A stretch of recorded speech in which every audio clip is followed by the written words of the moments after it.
वासुदेव कुटुंबकम। दोस्तों, आज हमारे प्रोग्राम में सकारात्मक विकसित भारत शिक्षक संवाद में हमारे अतिथि हैं लेक्चरर डॉक्टर सुरेश नागर जी। आज हम इनसे जानेंगे हमारे आज वर्तमान की समय क्या क्या चुनौतियां हैं शिक्षा के तौर पर, और आने वाले समय में ये भारत को विकसित होते हुए कैसा देखना चाहते हैं। आपका बहुत बहुत स्वागत है। नमस्कार जी, आप एक सामान्य परिचय हमारे दर्शकों को दीजिए। आप सबको पुनः नमस्कार। मैं डॉक्टर सुरेश नागर दिल्ली लेक्चरर के पद पर हूं। पिछले काफ़ी वर्षों से हम एक सामाजिक कर्तव्यों को पूरा करने के लिए दरियाव आदर्शवंत शिक्षा समिति चला रहे हैं। उसमें जो है हम जो लास्ट बिल्कुल हमारी इस देश के जो लास्ट बच्चे हैं, बिल्कुल झुग्गी झोपड़ी के जो बच्चे हैं, उनको शिक्षित करने का प्रयास कर रहे हैं। और कैंसर अवेयरनेस, एजुकेशन कैंपेन और ट्री प्लांटेशन और जो भी हमारे सामाजिक दायित्व है, उन्हें छोटे छोटे प्रयासों में आगे बढ़ाने की कोशिश कर रहे हैं। जी डॉक्टर साहब, आज देखा जाए कि आज 2025 चल रहा है और आने वाले 25 सालों में 2050 में लगभग हम विकसित भारत की कल्पना कर रहे हैं। तो आपके समझ से क्या लगता है कि आज जो हमारा युवा है, जैसा कि आप लेक्चरर आ रहे हैं, तो युवा के सामने क्या क्या चुनौतियां हैं, तो वो आप बताइए। डायरेक्ट 1 to 1 को करते हैं बातें। एक्चुअल में जो हमारा आज का यूथ है, एक्चुअल में हम सब लोग ग्रामीण परिवेश से जुड़े हुए हैं। जी। तो सबसे पहले मैं ग्रामीण परिवेश की बात करूंगा। जो हमारे ग्रामीण परिवेश के बच्चे हैं, तो उसमें ज़्यादातर बच्चों को 12th के बाद हमें क्या करना है, कहाँ से करना है, उसके सोर्सेस क्या हैं, ये पता नहीं होता है। जी। ऊपर से जिस तरह से हमें बताया जाता है कि आप 9th 10th 11th 12th में तो हम स्ट्रीम तय कर लेते हैं, साइंस है, कॉमर्स है, ह्यूमैनिटीज़ है, बट उसके बाद हमें क्या करना है, किस फील्ड में हम बेटर हैं। जी। बाय द वे, हो सकता है आप साइंस में बेटर हैं तो आप साइंस स्ट्रीम की तरफ जाएंगे। आगे क्या क्या अपॉर्चुनिटीज़ हैं। हम क्या करते हैं कि आज किसका डिमांड है, जी। अभी आज किसका डिमांड है, वो कोर्स करने की कोशिश करते हैं। जी। लेकिन जब तक हम कोर्स पूरा करें, उसके बाद उस 5 साल के बाद क्या उसकी डिमांड रह पाएगी? जी। क्या जो एजुकेशन हम लेंगे वो रोजगार उन्मुख होगी? जी। वो हमें रोजगार दे पाएगी?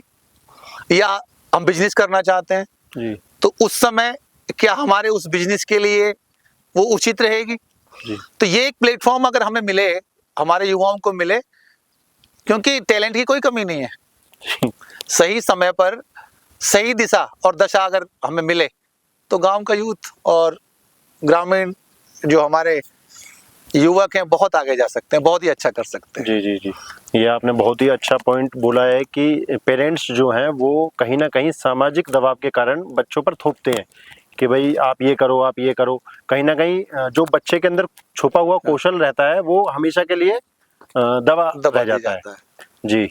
तो ये युवाओं के सामने आज जैसे कि आप देख पा रहे हैं कि सोशल मीडिया या आप इंटरनेट का ज़माना है, तो एक चुनौती उभर कर ये भी हमारे युवा वर्ग के सामने आती है। तो इसको हमारा युवा वर्ग कैसे टैकल करे, कैसे इस चुनौती का सामना करे, और इसमें क्या क्या आयाम हो सकते हैं? एक्चुअल में जहाँ तक हम सोशल मीडिया की बात करते हैं, तो सोशल मीडिया या किसी और क्षेत्र की भी आप बात करो, उसके अपने 2 एस्पेक्ट होते हैं, पॉजिटिव और नेगेटिव। जी। अब हमें डिमांड करना है कि पॉजिटिव की तरफ हमें जाना है, नेगेटिव की तरफ जाना है। जी। लेकिन आपने देखा होगा लाइफ में भी जो नेगेटिव चीज़ें होती हैं वो ज़्यादा अट्रैक्ट करती हैं हमें अपनी तरफ को, जी। और थोड़ा आसान भी होती हैं। जी। लेकिन जो पॉजिटिव चीज़ें होती है उसमें थोड़ा ज़्यादा मेहनत लगती है, समय लगता है, जी। और वहाँ तक पहुँचने में, वहाँ तक सफलता हासिल करने में, और वो थोड़ा सा उस समय जब आप मेहनत कर रहे होते कम इंटरेस्टेड लगती है। जी लेकिन जो नेगेटिव चीजें होती है वो इंटरेस्टिंग ज्यादा लगती हैं। जी अगर इस सोशल मीडिया का इस्तेमाल हम पॉजिटिव सकारात्मक रूप से करें, जैसे आप बात करते हो सकारात्मक भारत अभियान की बात कर जी रहे हो, तो आपने एक वर्ड दिया सकारात्मक। जी ऐसे ही अगर सकारात्मक सोशल मीडिया का यूज किया जाए जी तो उसके बहुत अच्छे रेस्पॉन्स है। जैसे मैं पिछली बार आपसे डिस्कस कर रहा था कि युवाओं को नहीं पता क्या करना चाहिए। जी अगर सोशल मीडिया पे डालें कि मैं ह्यूमैनिटीज में बहुत तेज हूँ तो मेरे क्या क्या फील्ड हो सकते हैं, जी तो सोशल मीडिया आपको बताएगा, जी गूगल का आपको बताएगा। जी लेकिन सही तरह से उसको यूज करें जी और उसको एक टाइम टेबल में अगर यूज करें हम, जी तो उसका जो रेस्पॉन्स आपको आएगा वो बहुत अच्छा रेस्पॉन्स आएगा। अभी जो हमारा यूथ है, आप देख सकते हैं कि बहुत सारी उन गतिविधियों में लगा हुआ है जिसका उसके फ्यूचर के साथ कोई तालमेल नहीं नहीं है। जी तो इसलिए सोशल मीडिया को हमें, और पेरेंट्स को भी, स्पेशली जो पेरेंट्स हैं, जो अभिभावक हैं, उन्हें भी अपने बच्चों के ऊपर सदैव नजर रखना चाहिए कि हमारा बच्चा जो फोन यूज कर रहा है, सोशल मीडिया यूज कर रहा है, उसकी कुछ परिसीमाएं हैं। जी अधिकार तो हमें दिए हुए हैं, जी लेकिन अधिकारों की एक अपनी परिसीमा परिसीमा है, उस परिसीमा से बाहर ना जाए, ना जाए, अन्यथा उसके परिणाम बहुत गंभीर हो गंभीर सकते होंगे, हैं। चाहे वो परिवार के स्तर पे हो, चाहे वो समाज के स्तर पे हो या देश देश स्तर के पे। स्तर पे हो। ये बहुत गंभीर बात है कि हमारे सामने कि आज का जो युवा है वो कौशल है उसके अंदर, पर वो कहीं ना कहीं क्षीण हो रहा है। क्षीण हो रहा है। तो जी आप ये बताने का प्रयास करें कि जैसे माता पिता हैं, माता पिता कहते हैं कि बच्चे से तो ये अपेक्षा रखते हैं वो कि फ़ोन यूज़ ना करें या बाकी टीवी का स्क्रीन का कम यूज़ करें, जिससे कि देखा जा रहा है कि बच्चों के बचपन में ही कम समय में ही चश्मे लग जा रहे हैं, आई साइड वीक हो जा रही हैं। पर कहीं ना कहीं वो कहते तो हैं पर खुद लागू नहीं करते हैं, तो बच्चा कहीं ना कहीं वहाँ कंफ्यूज हो जाता है। तो यहाँ कहने में और बकायदा माता पिताओं को त्याग करने में जमीन आसमान का अंतर है।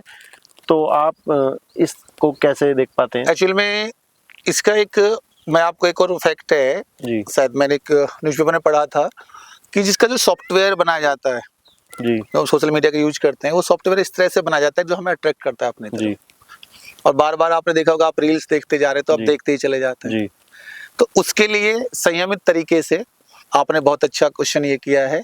हम लोगों को भी, जी सभी को, जो फोन है और सोशल मीडिया है या अदर कोई सोर्सेस जी जिसको हम यूज कर रहे हैं जी और जिसका हमारे जीवन में कोई ज्यादा महत्व जी नहीं है, जी तो उसको हमें पॉजिटिव तरीके से और सीमित जी समय में यूज करना चाहिए। जी और अगर बच्चा उसको यूज करता भी है तो हम देखें कि बच्चा क्या कर रहा है, जी और उसके सामने, उसके साथ आप बैठें, जी उसको समझाएं, उसके इम्पैक्ट को समझाएं कि जी फ्यूचर में इसके परिणाम क्या हो सकते हैं। जी क्योंकि एक गलती बहुत आगे जाके बहुत बड़ी गलती जी बन सकती है। जी तो आपने अच्छा क्वेश्चन किया है कि हमें भी, जी अभिभावक को भी, और जो हमारे बच्चे हैं उनको भी एक सामंजस्य के साथ जी इस सोशल मीडिया का सीमित रूप से जी प्रयोग जी करना चाहिए। जी। आजकल देखते हैं कि बच्चों के अंदर ज़्यादा प्रतिस्पर्धा आ चुकी है, और वो भी अच्छे बुरे की नहीं, बजाय भौतिकवाद की तरफ, जैसे गाड़ियाँ हो गई, फोन्स हो गए, बच्चा उनको देखकर ज़्यादा ही ध्यान उसका वहाँ जा रहा है। और प्रतिस्पर्धा मतलब होनी चाहिए, बजाय अपने अंदर के वो बाहर उस प्रतिस्पर्धा को ढूंढ रहा है। तो युवाओं को क्या मैसेज है? एक्चुअल में क्या है ना, देखो, प्रतिस्पर्धा होना गलत बात नहीं है, लेकिन एक हेल्दी प्रतिस्पर्धा होना, जी स्वस्थ प्रतिस्पर्धा होना अपने आप में एक बहुत बड़ी बात है। जी अगर हेल्दी कंपटीशन रहेगा, जैसे जी क्लास में होते हैं कि बच्चा फर्स्ट आया है, सेकंड आया है, थर्ड आया है, जी अगर उस इन्वायरमेंट में बच्चे रहते हैं तो ये मैं वादे के साथ कह सकता हूँ, अगर अच्छे इन्वायरमेंट में वो रहता है, अच्छे वातावरण में वो रह रहा है, तो वो कभी फेल नहीं हो सकता। जी वो उसे कोई ना कोई मुकाम मिलेगा, क्योंकि उसकी जो संगति है, उसका जो एनवायरनमेंट है, आप यहाँ पे देख रहे हो कितना अच्छा एनवायरनमेंट जी आपने सेलेक्ट किया है, कितना जी अच्छा एनवायरनमेंट सेलेक्ट किया है। तो इसका क्या है, एक पॉजिटिव मैसेज है जी कि अच्छे लोगों के साथ, अच्छे डिस्कशन के साथ, जी अच्छी परिचर्चा के साथ, अच्छी जी चर्चा के साथ आप रहते हैं, जी तो जैसी संगत में आप रहोगे वैसे परिणाम आपके सामने आएंगे। जी जी बिल्कुल, बहुत बहुत धन्यवाद। और आपको क्या लगता है, जैसे अभी 2025 चल रहा है, 2050 में आप भारत की परिकल्पना कैसा देखना चाहते हो कि हमारा भारत इस क्षेत्र में इस स्तर पर हो, आज की परिप्रेक्ष्य में?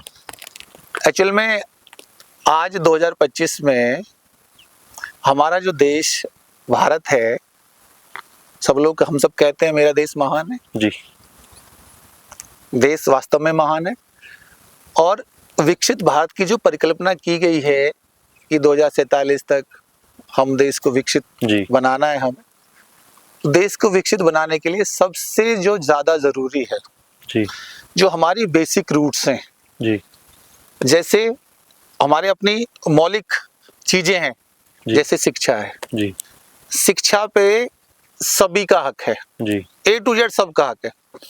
वो हक जो टॉपर है, बहुत रिच पर्सन है, उसका भी है, और जो झुग्गियों में लोग रह रहे हैं उसका भी है। जी अगर सबको एजुकेशन जो सिस्टम है सबको बराबर मिलेगा, जी तभी तो विकसित भारत की कल्पना होगी। बिल्कुल बिल्कुल बिल्कुल। और सभी को जो उसकी जैसे स्वास्थ्य है, जी शिक्षा है, जी घर है, जी और अब तो हेल्थ भी उसमें ऐड हो गया है। जी हेल्थ भी, बिल्कुल।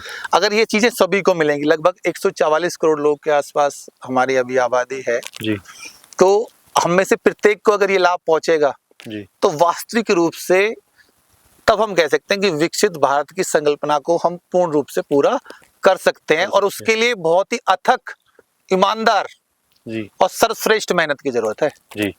और 140 करोड़ को ही जरूरत है। ऐसा नहीं है कि सिर्फ कार्यपालिका पर उस पर बोझ है, न्यायपालिका पर बोझ है, ऐसा नहीं है। हम में से प्रत्येक की जिम्मेदारी है। हम में से प्रत्येक की जिम्मेदारी है, क्योंकि हम भारत के नागरिक हैं। जी तो हम में से प्रत्येक की जिम्मेदारी है, जो भी हम अपनी तरफ से सर्वश्रेष्ठ दे सकते हैं देश के लिए, वो हमें देना चाहिए। क्योंकि सबके संभव प्रयास से ही, जी व्यक्तिगत रूप से कोई नहीं कर सकता, सबके संभव प्रयास से ही विकसित भारत की संपूर्ण संकल्पना को हम पूर्ण कर सकते हैं। बहुत अच्छे। तो हमारे यहाँ संविधान है, संविधान के अंतर्गत हमारे यहाँ एक प्रस्तावना है, साथ ही मौलिक कर्तव्य हैं। तो कहीं ना कहीं हम देखते हैं कि मौलिक कर्तव्य क्षीण हो चुके हैं और अधिकार ज़्यादातर लोगों के मुंह पर रहता है, अधिकार अधिकार अधिकार, और कर्तव्यों पर थोड़ा सा वो ध्यान कम दे पाते हैं। तो आप इसको कैसे देखते हैं? एक्चुअली में देखिए, हमें संवैधानिक अधिकार प्राप्त है जी, और जो हमारे मौलिक कर्तव्य है, मौलिक कर्तव्य की जो उद्देश्य है, मेनली जो मैं देखता हूँ, मौलिक कर्तव्य का मेन उद्देश्य है हमें अपने देश को सर्वश्रेष्ठ कैसे बनाना है। जी, उसी के बारे में सब कुछ ये बताया गया है।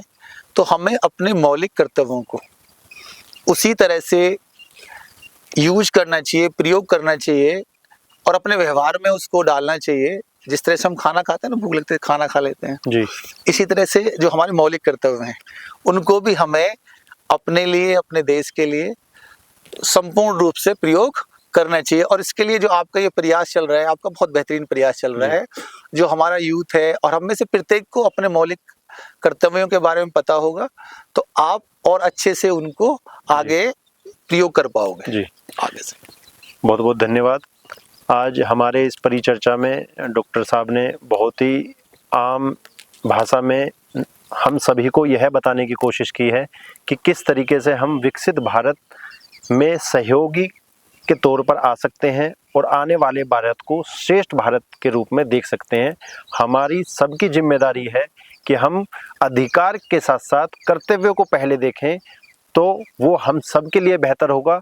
एक उदाहरण के तौर पर मैं आपको बताना चाहूँगा कि जब भी कोई जॉब जाता है, तो हम बचपन से ये बोलते आ रहे हैं कि वो ड्यूटी गए हैं, ड्यूटी यानी कर्तव्य करने गए हैं, और 30 दिन तक वो लगातार कर्तव्य करने के बाद उनको एक हक मिलता है, सैलरी मिलती है, वो अधिकार मिलता है उनको।